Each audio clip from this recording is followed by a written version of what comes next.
அறிவோம். அனைவருக்கும் நமஸ்காரம். தற்போது நாம் பார்த்துக் கொண்டிருக்கின்ற வகுப்பு பஜகோவிந்தம். இப்போ இந்த பஜகோவிந்தம் வகுப்புல கடந்த பாடங்கள் மூலமாக 23 பாடல்களை பார்த்து முடிச்சிருக்கிறோம். மொத்தம் இந்த பஜகோவிந்தத்துல 31 பாடல்கள் இருக்கு. அதுல நம்ம 23 பாடல்கள் பார்த்து முடிச்சிட்டோம். இப்ப இன்றைக்கு நம்ம 24வது பாடல்ல இருந்து தொடங்கலாம். 24வது பாடல். त्वयि साङ्गत्रैको विष्णुः व्यर्थं कुप्यसि मय्यसहिष्णुः भवसमसिद्धः सर्वत्र त्वं वाञ्छस्य स्रात्यति விஷ்ணுத்வம். இங்க என்ன சொல்றதுன்னா, இந்த பாடல்ல துவயிமயி சாங்கியத்ரைக்கோ விஷ்ணுகு அப்படின்னா, உன்னிடத்திலும் என்னிடத்திலும் எல்லாவற்றிலும் அந்த விஷ்ணு நிறைந்திருக்கின்றார் அப்படின்னு சொல்லப்படுது. அப்புறம் வியர்த்தம் குப்பியசி மையச ஹிஷ்ணுகு. ஆனால் இது புரியாமல் பொறுமை இழந்து நீ மற்றவர்களிடம் கோபம் கொள்கின்றாய். பவசம சித்தக சர்வத்ரத்வம். எல்லாவற்றிலும் எல்லோரிலும் நீ அந்த இறைவனை காண்பாயாக. வாஞ்சஸ்ய சிராத்தியதி விஷ்ணுத்வம். வேதங்களை உருவாக்கும் அஞ்ஞானத்தை துறந்துவிட்டு அந்த எல்லாவற்றிலும் உரைகின்ற இறைவனை அறிந்து கொள்வாயாக என்பதாக இந்த 24வது பாடல்ல விளக்கம் கொடுக்கிறார். அப்போ நம்ம இந்த 24வது பாடல்ல அவர் சொல்ல வர்ற விஷ்ணு அப்படிங்கிற வார்த்தை வந்து சர்வத்ரன், எங்கும் நிறைந்திருப்பவன் அர்த்தம். அதுக்கு விஷ்ணு அப்படின்னாலே எங்கும் நிறைந்திருப்பவன் தான் அர்த்தம் எடுத்துக்கணுமே தவிர உடனே நம்ம வைணவ சமயத்தை போய் பிடிச்சிக்க கூடாது. ஏன்னா பொதுவாகவே எல்லா சமயங்களும் ஒரே இறைவனைத்தான் அங்க பாக்குது. ஆனா அந்த அஜ்ஞானத்தினால வந்த மனிதர்கள் வந்து அதை பிரிவினைப்படுத்திட்டார்கள். இப்ப சிவம்னாலும் விஷ்ணுனாலும் பிரம்மானாலும் அங்க ஒன்றுதான், அந்த இறைவன்ல பேதம் இல்லை. ஆனா நாம தான் என்ன பண்ணிட்டோம்னா சமயங்களாக அதை பிரிச்சு சிவன் தான் பெருசு விஷ்ணு தான் பெருசு அப்படிங்கிற மாதிரி எல்லாம் உண்டாக்கிக்கிட்டோம். ஆனா சாஸ்திரம் அப்படி சொல்லல. ஒவ்வொரு வார்த்தைக்கும் அங்க ஆழமான உட்பொருள் வந்து சாஸ்திரத்துல பொதிஞ்சு கிடக்குது. அப்ப அதனால விஷ்ணு அப்படிங்கிற வார்த்தையை எடுத்து நம்ம பார்த்தோம்னா அவன் எங்கும் நிறைந்திருப்பவன் அர்த்தம். அப்ப அந்த எங்கும் நிறைந்திருக்கின்றவன் இறைவன், அவன் எல்லாமா இருக்கின்றான்ங்கும் போது அதை எதை சொல்லுது அப்படின்னு பார்த்தா அந்த பிரம்மத்தை தான் குறிப்பிடுது அப்படிங்கிற மாதிரி தான் நம்ம புரிஞ்சுக்கணுமே தவிர ஏதோ இந்த மும்மூர்த்திகளை வரக்கூடிய அந்த விஷ்ணுவை குறிப்பிடுது அப்படிங்கிற மாதிரி புரிஞ்சு கொள்ளக்கூடாது. அப்ப அதை புரிஞ்சுக்கணும் ஃபர்ஸ்ட். அப்ப இந்த 24வது பாடல்ல அதான் சொல்றாரு, உன்னிலும் என்னிலும் எல்லாவற்றிலும் ஒரே சக்தியாக அந்த விஷ்ணு வீற்றிருக்கின்றார். அது புரியாமல் பொறுமை இழந்து நீ மற்றவர்களிடம் கோபம் கொள்கின்றாய். எல்லாவற்றிலும் எல்லோரிடத்திலும் நீ அந்த இறைவனை காண்பாயாக. வேதங்களை உருவாக்கும் உன்னுடைய அறியாமையை துறந்து விடுவாயாக அப்படிங்கிற மாதிரி தான் இங்க சொல்றாரு. அப்ப இந்த பாடல்ல நமக்கு என்ன புரிய வருது அப்படின்னா, அந்த சம பாவனைக்கு வழிகாட்டுகின்றார். அதாவது உயர்வு தாழ்வு இல்ல, இங்க இது உயர்ந்தது அது தாழ்ந்தது அப்படிங்கிற அந்த இருமைகள்ல போய் மாட்டக்கூடாது, இங்க எல்லாம் ஒன்றே அப்படிங்கிற அந்த தெளிவு வரணும் அப்படிங்கறத இந்த பாடல்ல முதல் நிலையிலேயே சொல்லிடுறாரு. அப்போ எல்லோரிலும், உலகில் உள்ள எல்லா வஸ்துக்களிலும் ஒரே சக்தி தான் திகழ்கின்றது. அதைத்தான் நாம் இறைவன் என்று சொல்கின்றோம்.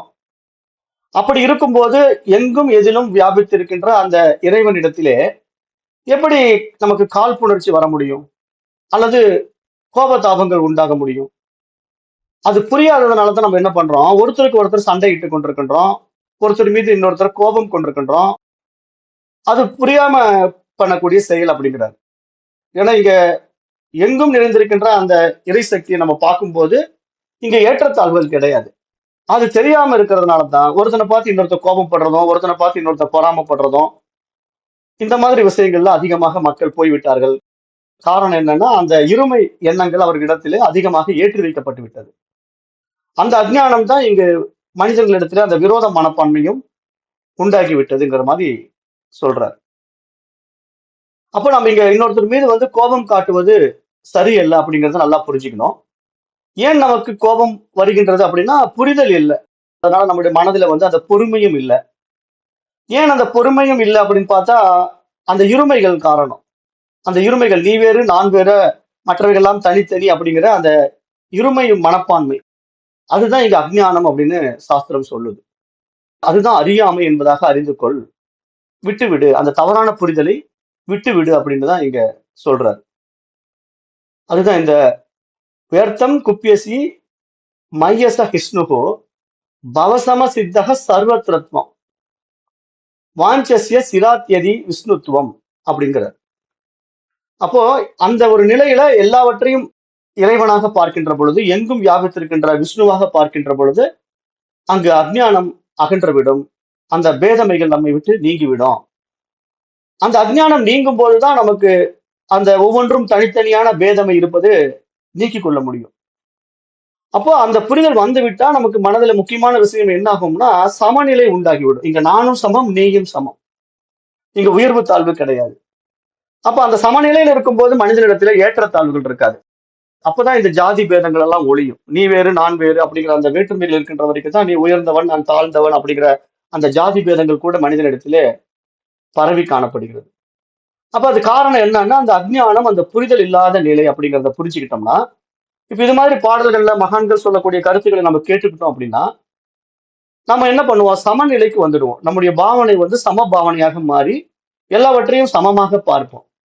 அப்ப நமக்கு இந்த ஏற்றத்தாழ்வுகள் இருக்காது, உயர்வு தாழ்ந்தது அப்படிங்கிற எண்ணங்கள் இருக்காது, நல்லது கெட்டது அப்படிங்கிறதெல்லாம் ஒண்ணும் இல்லை. எல்லாம் இறை செயல், எல்லாம் ஈஸ்வர காரியம். அது சரியாகத்தான் நடந்து கொண்டிருக்கின்றது. அந்த இயற்கையுடைய நீதிப்படி அந்த ரிதம் வந்து சரியா இருக்குது அப்படிங்கிற புரிதல் நமக்கு வந்துடும். அப்ப இந்த நிலையத்தான் பகவான் ஸ்ரீகிருஷ்ணன் கூட தன்னுடைய பகவத்கீதையில அந்த யுத்த காலத்துல, அர்ஜுனா உனக்கு வந்து ஊனக்கண்ணால நீ என்னை தெரிந்து கொள்ள முடியாது. நான் எங்கும் எதிலும் வியாபித்திருக்கின்றேன். அப்போ உனக்கு ஞான கண்ணை தருகின்றேன். என்னுடைய விஸ்வரூப தரிசனத்திலே நீ என்னை காண்பாயாக அப்படின்னு காட்டி கொடுத்தார். அப்போ அந்த இடத்துல அவர் விஸ்வரூப தரிசனத்துல காட்டி கொடுக்கும்போது எப்படி காட்டினார்? சந்திரன் சூரியனை 2 கண்களாகவும் எல்லா தேவதைகளையும் தன்னுள்ள அடக்கிய இந்த ஒட்டுமொத்த யூனிவர்சலே, இந்த ஒட்டுமொத்த பிரபஞ்சமே நானாகத்தான் இருக்கின்றேன் என்பதாக காட்டி கொடுத்தார். அப்ப அர்ஜுனனுக்கு இந்த மாதிரி ஞானம் வந்தது. இந்த மாதிரி பாடத்திட்டங்களை பகவான் ஸ்ரீகிருஷ்ணர் உபதேசித்ததுனால ஒரு ஞானம் உண்டானது. அப்ப உண்டான உடனே அவன் என்ன பார்க்கிறான், இறைவன் எப்படி பார்க்கிறான்? எல்லாவற்றிலும் பார்க்கிறான். எங்கும் எதிலும் வியாபித்திருக்கின்றவாக இறைவனை பார்க்கின்றான். அப்ப அந்த நிலை வந்து உண்டாக வேண்டும் என்பதை தான் மகான்கள் வந்து நமக்கு புரிய வைக்கிறாங்க. அதுதான் இந்த பாடல்லையும், இந்த 24வது பாடல்லையும் சொல்றார். அதையே தான் ஏற்கனவே நம்ம ஸ்ரீ சதாசிவ பிரம்மேந்திரர் பத்தி பார்த்தோம் இல்லையா? அவரும் ஒரு அருமையான பாடல், ஒரு கீர்த்தனை இயற்றியிருக்கார். எப்படி இப்போ ஆதிசங்கர் வந்து இந்த பாடல்ல பஜகோவிந்தம்னு சொன்னாரோ, அது மாதிரி இன்னொரு ஞானி சதாசிவ பிரம்மேந்திரர் என்ன பண்றாருன்னா, சர்வம் பிரம்மமயம் அப்படின்னு ஒரு பாட்டு இருக்கு, கீர்த்தனை, அருமையான பாட்டு. சர்வம் பிரம்மமயம் கேட்டு பாருங்க, கூகுள்ல போட்டீங்கன்னா வரும். அப்ப அந்த பாட்டு வந்து பாத்தீங்கன்னா அவ்வளவு ஒரு அற்புதமான பாடல். அதை வந்து இந்த தியாக பிரம்மம் அப்படின்ற தியாகராஜ சுவாமிகள் வந்து தன்னுடைய கீர்த்தனைகள்ல அதை பாடுவார். அதை எல்லாம் ராமமயம் அப்படின்னு அவர் மாத்தி பாடுவார், கீர்த்தனைகளாக பாடி காட்டுவார். ஏன்னா அவர் ஒரு ராம பக்தர். அப்ப அதனால இறைவன் எப்படி வேணா இருக்கலாமே, ராமனாவும் இருக்கலாம், கிருஷ்ணனாவும் இருக்கலாம், அல்லாவாக இருக்கலாம், இயேசுவாக இருக்கலாம். இந்த பேதமையெல்லாம் நாம தானே உண்டாக்கி வச்சிருக்கிறோம். மனிதர்களாகிய நம்மிடத்தில் தான் இந்த புரிதலற்ற தன்மையில அந்த இருமைகள்ல இறைவனை பாகுபடுத்தி பார்க்கின்றோம். இந்த புரிதல் வந்து விட்டா சர்வம் பிரம்மமயம், எல்லாம் இறைமயம் அப்படிங்கிறது தெரிஞ்சிட்டா, அப்ப யார் இடத்துல யார் வந்து கோபம் காட்ட முடியும், வேற்றுமை காட்ட முடியும், வேதமை புத்தி உண்டாகும், அது நீங்கிவிடும். அது நீங்கும் போது நம்முடைய அறியாமை நீக்கப்பட்டு அங்கு அறிவு பிரகாசிக்கும் என்பதாகத்தான் இந்த 24வது பாடல் சுட்டி காட்டுது. அடுத்தது 25வது பாடல். சத்ரௌ மித்ரே புத்ரே பந்தௌ மாகுரு யத்னம் விக்ரஹ சந்தௌ சர்வஸ்மின்னபி பஸ்யாத்மானம் சர்வத்ரோ ஸ்ருஜத் வேத ஞானம். இந்த பாடல் என்ன சொல்றாருன்னா, இங்க சத்ரு மித்ருங்கிறத பேசுறார். சத்ரௌ மித்ரௌ புத்ரே பந்தவ். அதாவது எதிரிகளிடமோ நண்பர்களிடமோ மகனிடமோ உற்றார் உறவினர்களிடமோ அபிமானம் வைத்துக்கொண்டு அவர்களிடம் விருப்பு வெறுப்பு கொள்ளாதே அப்படிங்கிறார். ஏன்னா இது புரிதல் இல்லாம இருக்கிறதுனால தான் நம்ம என்ன பண்றோம், அவன் எதிரி, எனக்கு இவன் நண்பன், இவன் என்னுடைய மகன், அவர்களுடைய உற்றார் உறவினர்கள் அப்படின்னு நம்ம ஒவ்வொன்றையும் உண்டாக்கி அந்த வேண்டியவர்கிட்ட அபிமானமும் வேண்டாதவர்கிட்ட வெறுப்பும் காட்டுறோம். ஒரு விருப்பு வெறுப்பு நம்ம இடத்துல இருக்கின்றது. காரணம் என்னன்னா அந்த இருமைகள். அந்த இருமைகளை நம்ம நீக்கி அந்த விருப்பு வெறுப்பு இல்லாம நம்ம எப்பொழுதும் சமநிலையில எல்லாவற்றையும் பார்க்கணும் அப்படிங்கறத சொல்றாரு. அப்ப எதிரிகளிடமும் நண்பர்களிடமும் மகனிடமும் அபிமானம் வைத்துக் கொண்டு அவர்களிடம் விருப்பு வெறுப்பு காட்டாதே.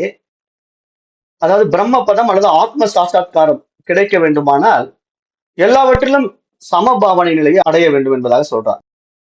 எல்லாம் ஒன்று என்று தெரிஞ்சுவிட்டா நம்ம இடத்துல அந்த இருமைகள் நீங்கி அங்கு சமபாவனை உண்டாகும்.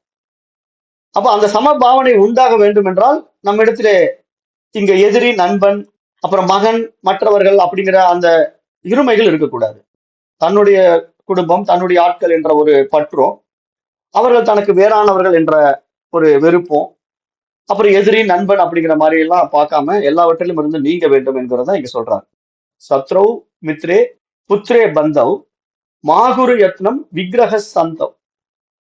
பல பிறவிகள்ல இந்த மாதிரி நம்ம ஏற்றி வைத்துக் கொண்ட தவறான எண்ணங்கள்ல தான் நமக்கு அந்த விருப்பு வெறுப்பு உண்டாகி அது மீண்டும் மீண்டும் நமக்கு பிறவி சக்கரத்துல சுத்த வைக்கிறதுனால அதை நம்ம புரிந்து கொண்டு சர்வஸ்மின் அபி பஷ்யாத்மானம், எல்லாம் இறைவனே, எல்லாம் பிரம்மமயம் அப்படின்னு புரிஞ்சுக்கிட்டா அந்த ஆத்ம சாட்சா்காரம் உண்டாகிவிடும். அப்ப நம்ம இடத்துல அந்த இருமைகள் நீங்கி சமபாவனை வந்துவிடும் என்பதாக சொல்றார். அப்போ அந்த சத்திய நிலையை பெறுவதற்கான நிலை, அதாவது அந்த ஈஸ்வரத்தன்மை, அந்த பிரம்மா நிஷ்டையில நம்ம வரணும் அப்படின்னா ஆசா பாசத்தை விட்டுவிட வேண்டும். இது நல்லது, இது கெட்டது, இது உயர்ந்தது, இது தாழ்ந்தது அப்படிங்கிற இருமைகளை விடும்போது இங்க விருப்பு வெறுப்பும் தானாவே நீங்கிவிடும். அப்ப எனக்கு இவர் வேண்டியவர், அவர் வேண்டாதவர் அப்படிங்கிற அந்த இருமைகள் எல்லாம் நீங்கிவிடும். அப்போ நமக்கு எல்லாவற்றிலும் அந்த ஏக்க சக்தியாக விளங்குகின்ற அந்த பரமாத்ம தத்துவத்தை உணர்ந்து கொள்வது எளிதாக இருக்கும். அப்ப இந்த விருப்பு வெறுப்பு, சுகம் துக்கம், நான் நீ போன்ற இருமைகள் கொண்ட பாவனை நீங்கி எல்லாம் பிரம்மமயம் என்ற அந்த சமபாவம் வர வேண்டும். அதைத்தான் இங்கு வலியுறுத்துகின்றார். எல்லாவற்றிலும் ஒரே பொருளை, ஒரே இறை அம்சத்தை பார்க்க வேண்டும். அது மனிதர்கள் மட்டுமல்ல, படைக்கப்பட்ட எல்லா ஜீவராசிகளிலும் அந்த இறைதான் இருக்கிறது, அந்த இறைவன் தான் இருக்கின்றான் என்பதை புரிந்து கொண்டு வாழ வேண்டும் என்பதுதான் இந்த பாடல், இந்த 25வது பாடல் சொல்லுது. அந்த பேதமைகளிலிருந்து நீங்கி எல்லாவற்றிலும் ஒரே இறைவனை பார்ப்பாயாக அப்படிங்கிற மாதிரி சொல்லிடுறாங்க 25வது பாடல்ல. இப்ப அடுத்தது 26ல மீண்டும் சொல்றார்.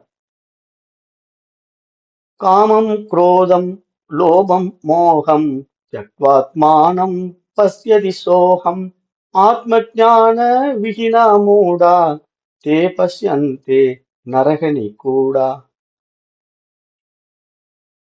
இந்த 26வது பாடல்ல காமம் குரோதம் லோபம் மோகம் அப்படிங்கிற விஷயங்கள் எல்லாம் சொல்றார். ஏன்னா இது பூரா துர்குணங்கள், ஒரு மனிதனிடத்தில் இருக்கின்ற கெட்ட குணங்கள். அதை நம்ம பேய்கள்னே சொல்றோம் இல்லையா? காமம் குரோதம் லோபம் மோகம் மதம் மாச்சரியம் அப்படிங்கிற பேய்கள் இதெல்லாம் மனிதனிடத்தில் இருக்கக்கூடிய மிக மிக மோசமான கெட்ட குணங்கள். அது பேய்கள்னே சொல்லணும், அந்த அளவுக்கு அது மோசமான ஒரு விஷயம். அப்ப அந்த கெட்ட குணங்களை விட்டுவிட்டு உன்னிடத்திலே நான் யார் என்ற விசாரத்தை மேற்கொள்வாயாக. அந்த ஆத்ம ஞான விஹினா மூடா, அந்த ஆத்ம ஞானம் இல்லாதவர்கள் மூடர்கள். மேலும் என்ன சொல்றாருன்னா தே பஷ்யந்தே நரகனி கூடாங்கிறார். நரகனி கூடான்னா நரகத்திலே வேதனைக்கு உள்ளாவார்கள், அவர்கள் இவ்வுலகிலேயே நரக வேதனைக்கு உள்ளாவார்கள் அப்படிங்கிறார். இந்த 26வது பாடல் அதைதான் சொல்லுது. காமம் குரோதம் லோபம் மோகம் த்யக்வாத்மானம் பஸ்யதி சோகம் ஆத்ம ஞான விஹினா மூடா தே பஷ்யந்தே நரகனி கூடா. அப்ப இந்த மாதிரி கெட்ட குணங்களை விட்டுவிட்டு தன்னை யார் என்று விசாரிக்க தெரியாத ஆத்ம ஞானத்தை அறியாத மூடர்கள் அவர்கள் இந்த உலகிலே நரக வேதனைக்கு உள்ளாவார்கள் அப்படிங்கிறார். அப்ப இந்த மாதிரி விஷயங்களை விட்டு விட்டு நம்ம ஆத்ம ஞானத்தை அடைவதற்கான நான் யார் என்ற விசாரணையை மேற்கொள்ள வேண்டும் என்று சொல்கிறார்.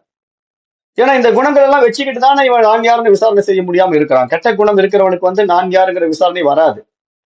ஏன்னா அவனுக்கு இந்த மாதிரி ஒவ்வொரு குணத்திலையும் மாட்டி சிக்கி சின்ன பின்னமாக்கிட்டு இருப்பான். ஏன்னா இங்க ஆசை, இந்த காமம்னா ஆசை, குரோதம் அப்படின்னா கோபம், லோபம் அப்படின்னா கஞ்சத்தனம், மோகம்னா பற்று. அந்த விஷயங்கள் எல்லாம் இங்க சொல்றாரு. காமம், குரோதம், லோபம், மோகம், தத்வாத்மானம் பசியதி சோகம். அப்ப இதெல்லாம் நம்மை வந்து கீழ்நிலைக்கு கொண்டு போயிடும். அதனால நீ வந்து புரிந்துக்கோ, இதெல்லாம் விட்டுவிடு. இந்த காம எண்ணங்களை, கீழ்த்தரமான ஆசைகளை எல்லாம் விட்டுவிடு. யார் மீதும் கோபம் கொள்ளாதே. மற்றவர்கள் விஷயங்களிலே கஞ்சத்தனம் காட்டாதே. அதே மாதிரி அந்த பற்று வைக்காது. சில விஷயங்களில பற்று வைக்காது. அதெல்லாம் உன்னுடைய அறியாமை, அஜ்ஞானம். மேலும் இந்த மதம், ஆச்சரியம்ங்கிற அந்த மதம் போன்ற விஷயங்கள்ல மாட்டிக்காத. இந்து மதம், இஸ்லாமிய மதம், கிறிஸ்துவ மதம் அப்படிங்கிற பிரிவினைகள் எல்லாம் கூட உண்டாக்கி கொள்ளக்கூடாது. ஏன்னா அதெல்லாம் பேய்கள்னு சொல்லியாச்சு. இங்க வந்து வெறும் 4 விஷயத்தை தான் பேசுறாரு. காமம், குரோதம், லோபம், மோகம். இதுக்கு மேலேயும் இருக்கு இல்லையா? காமம், குரோதம், லோபம், மோகம், மதம், மாச்சரியம்ங்கிற விஷயம்லாம் இருக்கு. மொத்தம் 6 துர்குணங்கள் இருக்கு. அப்ப அந்த மதம், மாச்சரியத்துல கூட பாத்தீங்கன்னா, அந்த மதம்ங்கிறது நமக்கு பற்று. நான் பிறந்த மதம் அப்படிங்கிற பற்று. அதையும் விட்டுறணும். அதே மாதிரி மாச்சரியம்னா கர்வம். அதாவது நான் தான் பெரிய ஆளு அப்படிங்கிற ஒரு ஈகோ இருக்கும். ஏன்னா அதுதான் நான் நேற்று பாடல்லயே சொல்லிட்டேன். ஒருத்தன் படிப்பை வச்சுக்கிட்டு அந்த பதவியினால கர்வம் கொள்ளுவான். நான் பெரிய கலெக்டர், நான் பெரிய ஜமீன்தார் அப்படிங்கிற அந்த அகங்காரம் அவனிடத்துல இருக்கும். அதையெல்லாம் விட்டுவிட வேண்டும்ங்கிறத தான் இங்க சொல்றார். அப்ப அதையெல்லாம் விட்டு இது போன்ற துர்குணங்களை எல்லாம் நீக்கிவிட்டு தன்னை யார் என்று விசாரித்து பார்த்தால் நமக்கு விவேகம் வரும். ஆனா அது தெரியாம இந்த ஆத்ம ஞானத்தை அடையாம இருந்தா அந்த ஆத்ம ஞானம் இல்லாதவர்கள் மூடர்கள், அவர்கள் இந்த உலகிலேயே நரக வேதனைக்கு உள்ளாவார்கள்ங்கிறதே இந்த கடைசி நிலையில சொல்றாங்க. ஆத்ம ஞான விஹீனா மூடாகா தே பச்சியந்தே நரகனை கூடாங்கிறார். அவர்கள் நரகத்தில் வீழ்வார்கள் அப்படின்னு சொல்லிடுறாரு. இப்ப நரகம்னா இங்க நம்ம ஏற்கனவே பார்த்துட்டோம். நரகம்னா ஏதோ இறந்த பிறகு மேல போறது அப்படிங்கிற மாதிரி நினைச்சுக்க கூடாது. இங்கே வாழும் போதே நாம் அடையக்கூடிய துயரங்கள் தான் இங்க நரகங்கள். ஏன்னா நம்ம அது மாதிரி ஒரு மோசமான நிலையில சிக்கிக்குவோம், துயரப்படுவோம். அதுதான் இங்க நரகம். அதை புரிஞ்சுக்கணும். வாழும்போது வருகின்ற கஷ்டம் தான் நரகம். அது ஏன் நமக்கு அந்த கஷ்டம் வருதுன்னா அது நம்ம செய்த பாவ புண்ணியங்களோட அடிப்படையில தான் அமையுது அப்படிங்கறத நம்ம ஏற்கனவே பழைய பாடங்கள்ல பார்த்துட்டோம். அப்ப அதை நம்ம புரிஞ்சுக்கணும். அப்ப இதுல இருந்து விடுபட வேண்டும். நல்ல குணங்களை அடைய வேண்டும். கெட்ட குணங்களை எல்லாம் விட்டு விட வேண்டும். நான் யார் என்ற உண்மையை விசாரித்து அறிய வேண்டும். அப்படி உண்மையை விசாரித்து ஆத்ம ஞானம் அடைந்து விட்டால் ஆனந்தம் உண்டாகிவிடும். ஆத்ம ஞானம் அடையாவிட்டால் அவனுக்கு இந்த உலகிலேயே நரக வேதனை உட்பட்டு அல்லல் படுகின்றார்கள் அப்படிங்கிற மாதிரி சொல்லிட்டாரு. அப்போ இந்த அஜ்ஞானத்திலே மூழ்கி இந்த சம்சார சாகரத்திலே பல கஷ்டங்களை அனுபவிக்கின்றவர்களை ஞானம் பெறாதவர்கள் அப்படின்னு தான் நம்ம பார்க்கணும். ஏன்னா இங்க பெரும்பாலானவர்கள் நரக வேதனை அனுபவிப்பார்கள் சொல்றாரு இல்லையா? அதுக்கு என்ன அர்த்தம் அப்படின்னா இந்த ஆத்ம ஞானம் கிடைக்காத மனிதர்கள் எல்லாம் தன்னுடைய வாழ்க்கையை இது மாதிரிதான் வீணாக்கிக்கிட்டு பல கஷ்டங்களை அனுபவிக்கின்றார்கள் அப்படின்னு சொல்லிடுறாரு. அப்ப இதுல இருந்து நாம் தப்ப வேண்டும் என்றால் நம்மை நாம் யார் என்று விசாரித்து அதற்கான விவேகத்தை அடைய வேண்டும். அதைத்தான் நாம் இங்கு அடைய வேண்டிய முக்கிய இலக்கு என்பதாக இந்த 26வது ஸ்லோகத்துல சுட்டி காட்டுகின்றார். அடுத்தது 27வது ஸ்லோகம். கேயம் கீதா நாம சகஸ்ரம் ஏயம் ஸ்ரீபதி ரூபமஜஸ்ரம் நேயம் சஜ்ஜன சங்கே சித்தம் தேயம் தீன ஜனாய சவித்தம். இங்க இந்த பாட்டுல என்ன சொல்றாருன்னா கேயம் கீதா நாம சகஸ்திரம். அதாவது சகஸ்திர நாமங்கள் இருக்குது. அந்த சகஸ்திர நாமங்களை நீ படிப்பா. அதே மாதிரி பகவத்கீதை படி. கேயம் கீதா நாம சகஸ்திரம் தியயம் ஸ்ரீபதி ரூபம் அசஜ்ரம். அந்த விஷ்ணுவின் ரூபத்தை மனதில் தியானம் செய். சாதுக்களுடன் நேயம் சஜ்ஜன சங்கே சித்தம். சஜ்ஜன அப்படின்னா சத்துக்களோட சங்கமம் வைத்துக் கொள்ள வேண்டும். சஜ் ஜன அப்படின்னா சத்து ஜனங்கள், சாதுக்கள்னு அர்த்தம். அப்போ அந்த சாதுக்களுடன் கூட்டுறவு வைத்துக் கொள்வாயாக. தேயம் தீன ஜனாய சவித்தம்.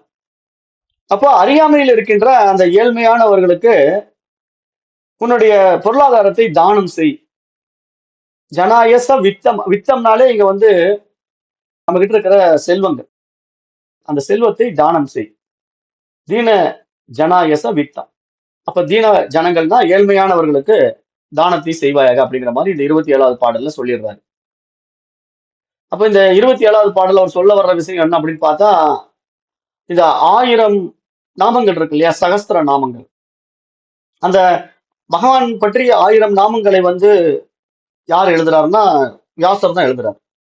அந்த 1000 நாமங்களையும் அவர் கதாபாத்திரத்தை கொண்டு வந்து அந்த பீஷ்மாச்சாரியார் வந்து அம்புல அடிபட்டு படுத்துக்கிட்டு இருக்கார். அப்ப அம்புல அடிபட்டு அவர் படுத்துக்கிட்டு இருக்கும்போது அவர் அந்த விஷ்ணுவை பற்றி 1000 நாமங்களை இயற்றுகின்றார். அதுதான் விஷ்ணு சகஸ்திர நாமம் அப்படின்னு நம்ம பாடுறோம். அது வைணவர்கள் எல்லாம் அதை எடுத்து வச்சுக்கிட்டு விஷ்ணுவுக்காக அதை பாடிட்டு இருப்பாங்க. அந்த விஷ்ணு சகஸ்திர நாமத்துல வந்து 1000 சகஸ்திரம்னா 1000 நாமங்கள் இருக்கு, 1000 பெயர்கள் இருக்கு இறைவனுக்கு. அப்ப அந்த 1000 பெயர் உள்ள இறைவனை பற்றி தெரிந்து கொள் அப்படின்னு சொல்றாருன்னா என்ன காரணம்னா, இதே பகவான் ஆதிசங்கரர் அந்த 1000 நாமங்களுக்கும் விளக்க உரை எழுதியிருக்கிறார். தன்னுடைய காலத்துல விளக்க உரை எழுதியிருக்கிறார், பாஷ்யம் இயற்றியிருக்கிறார் 1000 நாமங்களுக்கு. அந்த சகஸ்திர நாமத்துக்கான ஒவ்வொரு நாமத்துக்கும் உண்டான விளக்கம் கொடுக்கும்போதுதான் விஷ்ணுங்கிற நாமத்துக்கு கூட என்ன விளக்கம் கொடுக்கிறாரு அப்படின்னா, சர்வத்ரன், எங்கும் நிறைந்தவன் அப்படின்னு கொடுக்கிறார். இறைவன் வந்து விஷ்ணு எங்கும் நிறைந்தவன்.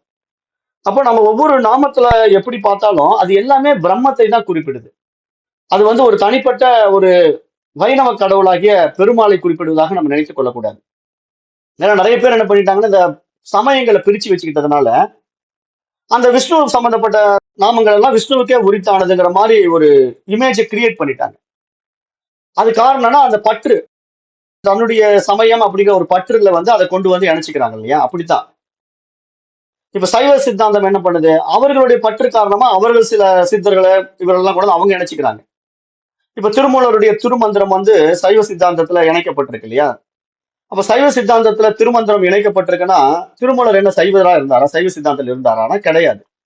அவர் ஒரு சித்தர், அவர் பொதுப்படையா அவரு மக்களுக்கு இந்த விஷயங்களை கொடுத்தார்.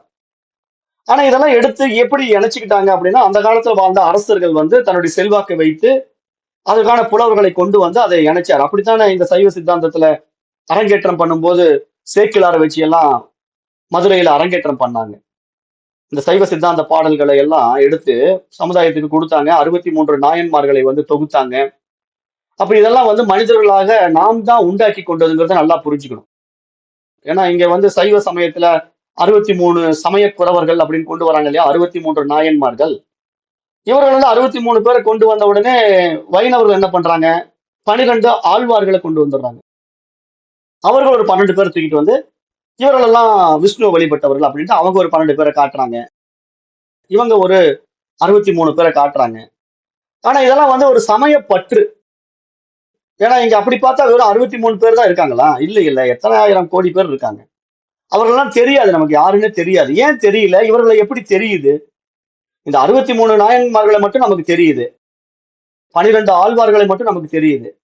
ஆனா மற்ற மகான்களை ஞானிகளை நமக்கு தெரியலன்னா என்ன காரணம்னா, அன்றைய காலத்தில் வாழ்ந்த அரசர்கள் தக்க புலவர்களை வைத்து அவர்கள் மூலமாக அதை தொகுத்து எடுத்து அதை ஒரு இதுதான் உண்மை அப்படிங்கிற மாதிரி மக்கள் கிட்ட கொண்டு வந்து திணிச்சிட்டாங்க. அதுதான் இங்க நடந்தது. அப்ப அந்த மாதிரி திணிக்கப்பட்ட சம்பவத்துல இவர்கள் தான் 63 நாயன்மார்கள் அப்படின்னு ஒரு அரசர்கள் தான் முடிவெடுத்து அந்த 63 சமய குறவர்களை சமுதாயத்தை காட்டி கொடுத்தாங்களே தவிர, இல்லைன்னா நமக்கு எப்படி தெரியும்? ஏன்னா அன்றைக்கெல்லாம் அரசாள்கின்ற அரசர்கள் தான் முடிவெடுத்து ஒவ்வொன்றையும் செய்வாங்க. அப்ப அவர்கள் அரசவையில என்ன முடிவு எடுக்கிறாங்களோ அது மக்களுக்கிட்ட அறிவிக்கப்படும், இதுதான் இப்படி அப்படின்னு சொல்லப்படும். இப்ப இன்றைக்கு அரசாங்கம் அப்படித்தான் இருக்கு. அன்றைக்கு அரசர்களுடைய அரசாங்கம் அப்படின்னா நம்ம இன்றைக்கு ஜனநாயக நாடுன்னு சொல்றோம். ஆனா ஜனநாயக நாட்டுல நம்ம ஏதாவது ஜனங்க முடிவெடுக்க முடியுதா? ஒன்னும் முடிவெடுக்க முடியாது. அரசர்கள் தான் முடிவெடுப்பாங்க. இன்றைய ஆட்சியாளர்கள் தான் முடிவெடுப்பாங்க. அவங்க என்ன சொல்றாங்களோ அதை நம்ம கேட்டுத்தான் ஆகணும். ஆனா இந்த அரசர்களுடைய ஆதிக்கத்திலிருந்து நம்ம விடுபடணுங்கிறதுக்காகத்தான் நம்ம ஜனநாயக நாடையே தேர்ந்தெடுத்தோம். சுதந்திரம் வாங்கி ஜனங்களே ஆளணும், ஒவ்வொரு தனி மனிதனும் தன்னுடைய சுயத்துல வாழணும் அப்படின்னு ஆசைப்பட்டோம். ஆனா அது நடக்கல. வேற்று இவர்கள் வந்து ஆங்கிலேயர்கள் நம்மை ஆள்வதற்கு பதிலாக நம்மை நாமே ஆண்டு கொண்டிருக்கிறோம், அவ்வளவுதான் விஷயம். ஆனா ஒரு பிரயோஜனம் இல்லை இல்லையா, நமக்கு ஜனநாயகம் இங்க இல்ல, அரசாட்சி தான் இங்க நடந்துட்டு இருக்கு. போர்வை வந்து அரசாட்சி தான், ஆனா ஜனநாயக நாடுன்னு நம்ம சொல்லிக்கிறோம். ஏன்னா நம்மள வந்து திட்டமிட்டு அதுக்கான வேலைகள்லாம் செஞ்சுட்டாங்க, நமக்கு புரிதல் இல்லை. மக்கள், பாமர மக்களுக்கு பெரும்பாலும் படிப்பறிவே இல்லை. ஏன்னா இன்றைக்கு இந்த அளவுக்கு வளர்ச்சி அடைஞ்சு 2024 நம்ம இன்றைக்கு இவ்வளவு டெக்னாலஜி கையில வச்சுக்கிட்டு இருக்கோம். ஆனாலும் இன்றைக்கு ஜனங்கள் நீங்க கிராமங்கள் எல்லாம் போய் பாத்தீங்கன்னா படிப்பறிவே கிடையாது. பாருங்க, எனக்கு ஒருத்தர் புக்கு கேட்டு அனுப்பிச்சாரு, ஒரு போஸ்ட் கார்டு. அந்த 15 காசா 25 காசா தெரியல, இப்ப போஸ்ட் கார்டு. அதுல புத்தகம் வேண்டும் அப்படின்னு அனுப்பிச்சிருந்தாரு. அதை பார்த்தா இந்த மாதிரி நீங்க எழுதின திரிபுர ரகசிய புத்தகம் எனக்கு வேணும், 460 பக்கங்கள், 100 ரூபாய் போட்டிருக்கீங்க, இதை பெறுவதற்கு எப்படி தொகை செலுத்த வேண்டும், விபிபில நீங்க அனுப்புங்க அப்படின்னு எல்லாம் எழுதிட்டாரு. அட்ரஸ் மட்டும் போடல. ஏன்னா எல்லாத்தையும் எழுதிட்டு எனக்கு வந்து என்னுடைய அட்ரஸ் போட்டு அனுப்பிச்சு வச்சிருக்காரு புக் வேணும்ட்டு. ஆனா அவருடைய அட்ரஸ் அனுப்பிச்சா தானே நான் அவருக்கு புக் அனுப்ப முடியும். அப்படி இருக்காங்க ஜனங்க. அப்புறம் நிறைய பேர் இந்த புத்தகத்தை தமாஸ் என்னன்னா திரிபுர ரகசியம் அப்படின்னு அந்த புத்தகத்துக்கு டைட்டில் வச்சுட்டோம் இல்லையா. அது உண்மையே திரிபுர ரகசியம்ங்கிறத தத்தாத்திரேயருடைய நூல். அது அவருடைய தன்னுடைய யதார்த்தத்தை காட்டுவதற்காக அந்த ரகசியத்தை சொல்றாரு. அது ஏதோ பயங்கரமான ரகசிய நூலுங்கிற மாதிரி நினைச்சுக்கிட்டு நிறைய பேர் அந்த ரகசியம்ங்கிற அந்த புக் அனுப்புங்க அப்படிங்கன்னு கேட்கறாங்க. அப்ப இப்படித்தான் ஜனங்க போயிட்டு இருக்குது. ரகசியம்ங்கிறதுனால அதை வாங்குறாங்க. அது யார் எழுதுனா, எதுக்காக அந்த நூலு, அந்த நூலுடைய முக்கியத்துவம் என்ன அப்படிங்கிற மகத்துவம் எல்லாம் தெரியாம அந்த ஹெட்டிங்கை மட்டும் படிச்சிடுறாங்க. ரகசியம், ரகசியமா ஏதோ பயங்கரமா இருக்கும் போல் இருக்கு, அதை படிச்சுக்கலாம், அதை அனுப்பிச்சு வைங்க அப்படின்ட்டு நமக்கு போன் பண்ணி கேட்கறவங்க எல்லாம் இருக்காங்க. அப்ப எந்த அளவுக்கு மனிதர்கள் இருக்கிறாங்கன்னா சுத்தமா ஒண்ணும் இல்ல மண்டையில. பெரும்பாலானவங்களுக்கு ஒண்ணும் இல்ல. ஒரு சிலர் தான் அந்த விவேகத்தோடு இருக்காங்க. மேக்சிமம் யாருக்கும் ஒண்ணும் புரிய மாட்டேங்குது. அப்படி ஜனங்க. அதனாலதான் இன்றைக்கு இந்த பாமர மக்களை பயன்படுத்தி கொண்டு இந்த மாதிரி எல்லாம் நாட்டுல ஓடிக்கிட்டு இருக்கு எல்லா விஷயங்களும். அது எதுக்கு சொல்றேன்னா, மகான்கள் வந்து புலம்புறாங்க. பகவத்கீதையை படி, சகஸ்ரநாமம் சொல்லு, அப்புறம் இந்த புத்தகத்தை எடுத்து படி, இந்த பிரகரண கிரந்தத்தை படி, அப்படி எவ்வளவு விஷயங்கள் சொல்லி எவ்வளவு விஷயங்களை கொடுத்துருக்காங்க. நம்முடைய பாரத தேசத்துல நம்ம இடத்துல இருக்கக்கூடிய நூல்கள் எல்லாம் பாத்தீங்கன்னா அவ்வளவு ஒரு பொக்கிஷங்கள் இருக்கு. அதெல்லாம் நம்ம வந்து ட்ரெஷர்னே சொல்றோம். ஏன்னா இதெல்லாம் பொக்கிஷமா பாதுகாத்து வைக்கப்பட வேண்டிய விஷயங்களாக நம்ம பாக்குறோம். அது காரணம் நம்மை காட்டி கொடுக்குகின்ற ஒரு முக்கிய நூல்களாகவும் இருக்குது. ஆனா இதை எத்தனை பேர் கொண்டு போய் சமுதாயத்துல யார் சேர்த்து இருக்கிறான்னு பார்த்தா, மகான்கள் எல்லாம் முயற்சி எடுத்து கொண்டு போய் சேர்த்தினாலும் அது மக்கள் கிட்ட போய் ரீச் ஆகல. காரணம் என்னன்னா, அது புரிந்து கொள்ளக்கூடிய புத்தி சக்தி இன்னும் மனிதனிடத்துல பெருசாக வளரவே இல்லை அப்படின்னு தான் நம்ம பாக்குறோம். ஏன்னா ரொம்ப மனித அளவுக்கு உடல்ல வந்திருந்தாலும் அந்த அறிவு வந்து இன்னும் பிரகாசிக்கவில்லை. காரணம் அந்த மன தூய்மை இல்லைன்னு தான் நம்ம சொல்றோம். மன தூய்மை இல்லைன்னா அந்த அறிவு வந்து பிரகாசிக்காது. அப்ப எதுக்கு இதெல்லாம் சொல்றேன்னா, இப்படிதான் மென்டாலிட்டி ஜனங்க கிட்ட இருக்கு. எதையும் படிக்கிறது இல்ல, எந்த விஷயத்தையும் தெரிஞ்சுக்கிறது இல்ல, அப்படிதான் ஓடிக்கிட்டு இருக்கு எல்லாமே. அப்ப இதெல்லாம் நம்ம புரிஞ்சுக்கணும் அப்படிங்கிறத சொல்றாரு. அப்புறம் பகவத்கீதையை படின்னு இந்த இடத்துல வலியுறுத்துறாரு. கேயம் கீதா நாம சகஸ்திரம் தேயம் ஸ்ரீபதி ரூபம் அசஜ்ரம். அப்ப இந்த மாதிரி பகவத்கீதை படி, அந்த கீதாச்சாரியனுடைய 1000 நாமத்தை சொல், அப்புறம் அந்த விஷ்ணுவனுடைய ரூபத்தை மனதில் தியானம் செய். விஷ்ணு அப்படின்னா இங்க எப்படி புரிஞ்சுக்கணும்னா, நம்ம உடனே பகவான் ஸ்ரீ கிருஷ்ணன் மாதிரி போயிடக்கூடாது. எங்கும் வியாபித்திருக்கின்ற அந்த அறிவை தன்னுள்ளே தியானித்தல், அதுதான் தன்னையே தான் அர்ஜிப்பது. இதெல்லாம் வந்து ஒரு சூட்சம பரிபாஷையில் தான் நம்ம புரிஞ்சுக்க முடியும். நம்ம யதார்த்தமா பார்த்தோம்னா உடனே அவர் ஏதோ உருவ வழிபாட்டை வழிபட சொல்றாரா அப்படிங்கிற மாதிரிலாம் நம்ம மைண்ட் தோணும். ஏன்னா நம்ம அப்படித்தானே பழகி இருக்கிறோம். எல்லாமே அப்படித்தானே இருமைகளையே இருந்து பழகினதுனால நம்ம மைண்ட் அப்படித்தான் தோணும். இதுக்குதான் ஏற்கனவே திருமந்திர பாடல ஒரு உதாரணத்தை உங்களுக்கு சொன்னேன். தன்னை அறிய தனக்கு ஒரு கேடில்லை, தன்னை அறியாமல் தானே கெடுகின்றான், தன்னை அறியும் அறிவை அறிந்த பின் தன்னை அர்ஜிக்க தான் இருந்தானே அப்படின்னு திருமந்திர பாடல். தன்னை அர்ஜிக்க தான் இருந்தானே, எப்படி தன்னையே அவன் அர்ஜிப்பான்? தன்னை அறியும் அறிவை அறிந்த பின், நான் அந்த தூய அறிவாகத்தான் இருக்கின்றேன் என்று தன்னை தெரிந்து கொண்ட பிறகு அவன் தன்னைத்தான் அர்ஜித்துக் கொள்ள முடியும். வேற என்ன இருக்கு? அங்க இருப்பது அவன் மட்டும்தான். அப்ப அந்த நிலையை தான் இங்க புரிந்து கொள்ள வேண்டும் என்பதாக மகான்கள் சொல்றாங்க.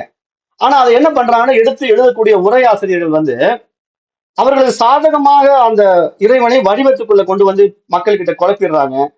அப்புறம் நாமத்தை வந்து அது விஷ்ணு நாமம்னா அது ஸ்ரீகிருஷ்ணங்கிற மாதிரி காட்டிக்கிறாங்க. அப்ப இந்த மாதிரி புரிதல் அதெல்லாம் அவங்களா உருவாக்கிக்கிறது தான். இங்க நம்ம கிட்ட வரக்கூடிய பாடத்திட்டங்கள்ல வந்து அவரவர்களுக்கு சாதகமாக அதை மருவி மாற்றி எழுதி கொள்கிறார்கள். ஆனா இங்க சாஸ்திரம் அப்படி சொல்லவே வரல. இங்க விஷ்ணு அப்படின்னாலே எங்கும் வியாபித்திருப்பவன், எங்கும் வியாபித்திருக்கின்ற விஷ்ணு எப்படிப்பட்டவன்? அவன் ஒரு தூய அறிவு, அவனுக்கு உருவம் கிடையாது, அவன் நிர்குணஸ்வரூபம். அப்ப நிர்குணஸ்வரூபமான இறைவனை நீங்க என்ன பெயர்ல வேணா அழைச்சிக்கங்களேன், சிவம்னு அழைச்சிக்கங்க, விஷ்ணுன்னு அழைச்சிக்கங்க, யெகோவான்னு அழைச்சிக்கங்க, அல்லான்னு சொல்லுங்க, நீங்க என்ன பேர் பிடிச்சிருக்கோ அந்த பேரெல்லாம் வச்சுக்கலாம். ஆனா எந்த பேர்லயும் அந்த இறைவன் வந்து பெயர்ல இருக்கிறது கிடையாது. அதே மாதிரி அந்த உருவத்திலே வருவது கிடையாது. அந்த உருவமும் இல்ல, பெயரும் இல்ல. நாம ரூபங்களுக்கு அப்பாற்பட்டவன் அவன். அப்ப அதை நம்ம புரிஞ்சுக்கிட்டு தான் இந்த பாடல்களையும் புரிஞ்சுக்கணும். அதனால இங்க எதற்காக பகவத்கீதையை படிக்க சொல்றாங்கன்னா அந்த ஞானம். ஏன்னா அங்க வந்து அர்ஜுனனுக்கு உபதேசிக்கிற பகவான் ஸ்ரீகிருஷ்ணன் உனக்கு ஞான கண்ணை தருகிறேன் அப்படின்னு சொல்லிதான் அந்த பகவத்கீதையை உபதேசம் கொடுக்குறாரு. அப்ப அவன் ஊனக்கண்ணுல வந்து இந்த உலகத்தை பார்த்தா எப்படி தெரியும்? எல்லாம் பேதமையா தெரியும். அவன் வேற, நான் வேற, இவன் இப்படிப்பட்டவன் அப்படிப்பட்டவன், அப்புறம் இவன் எங்க ஆளு அவங்க வேற ஆளு அப்படிங்கிற மாதிரி எல்லாம் இருக்கும்.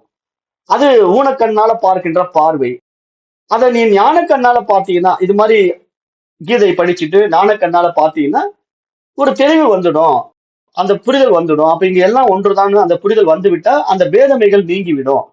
அதைத்தான் நம்ம புரிந்து கொள்ள வேண்டும் என்பதாகத்தான் சொல்லிக்கிட்டே இருக்காங்க மகான். அது வந்து இந்த அறியாமை ஜனங்கள் கிட்ட அந்த விஷயங்கள் எல்லாம் தெரியாம போயிடுது, அவர்களுக்கு புரிய வைக்க வேண்டும் என்பதற்காக தான் பாடுபட்டு இருக்காங்க. அப்போ அந்த நேயம் சஜ்ஜன சங்கே சித்தம். அப்ப அந்த அறியாமை எப்படி நீங்க வேண்டும் என்றால் சஜ்ஜனங்களுடைய சங்கமம் உண்டாக வேண்டும், சாதுக்களுடைய சங்கமத்தை உண்டாக்கி கொண்டால்தான் அவர்கள் காட்டுகின்ற அந்த புரிதலின் மூலமாக அந்த மன தூய்மை உண்டாகும். ஏன்னா மனம் அழுக்கில் இருக்கிறதுனால தானே நமக்கு அந்த இருமைகள் இருக்கு.